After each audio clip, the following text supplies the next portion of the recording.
आपने कई बार देखा होगा कि मुस्लिम लड़के गिरगिट को जहाँ देखते हैं वहीं मार देते हैं। कई बार तो झाड़ियों में ढूंढ ढूंढ कर मारते हैं। तो सवाल ये उठता है कि 12-14 साल के उन लड़कों का इस छोटे से जीव ने क्या बिगाड़ा होगा तो वो उसके जान के दुश्मन बने बैठे हैं। इस्लाम के एक किंवदंती के अनुसार कहा जाता है कि एक बार हजरत हुसैन साहब अपने 72 शिया साथियों के साथ दुश्मनों से घिर जाने पर झाड़ियों में छिप कर बैठ गए। उनके सुन्नी शत्रु उन्हें खोजते फिर रहे थे।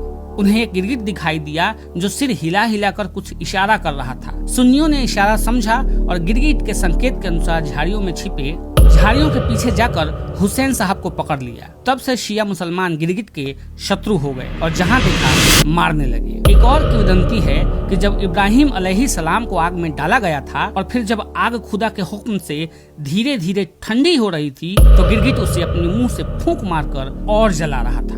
रदियल्लाहु अन्हु गार में आराम फरमा रहे थे।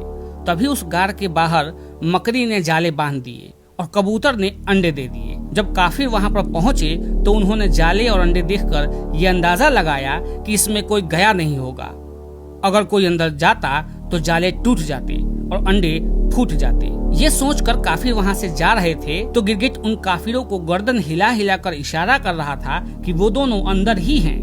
तभी गिरगिट की गर्दन में अल्लाह ने अजाब डाल दिया कि वो हमेशा अपनी गर्दन हिलाता रहेगा। रसूल अल्लाह सल्लल्लाहु अलैहि वसल्लम ने गिरगिट को कत्ल करने का हुक्म दिया और दूसरी रिवायत में ये कि जो पहली बार में मार डाले उसे 100 नेकी, दूसरे बार में मारे उसे 100 से कम और तीसरे बार में मारे उसे उससे भी कम नेकी मिलेगी। ये सभी बातें यहाँ पर लिखी गई हैं, जैसे साहिह मुस्लिम जिल्द 3 किताब तिब्बी पेज 197 से 198, बाब 38, हदीस नंबर 5803, 4, 5, 7, 8, 9, बुखारी शरीफ 3359, 3307, इब्ने मजा 3228, अबू दाऊद शरीफ 5263, 5264। हालांकि इन कथाओं की ऐतिहासिक सटीकता पर सवाल उठते हैं। मौजूदा समय में ये माना जाता है कि गिरगिट को मारने की प्रथा हदीसों या कुरानों में नहीं पाई जाती। कुछ धार्मिक ग्रंथों और तथाकथित मुस्लिम मौलानाओं द्वारा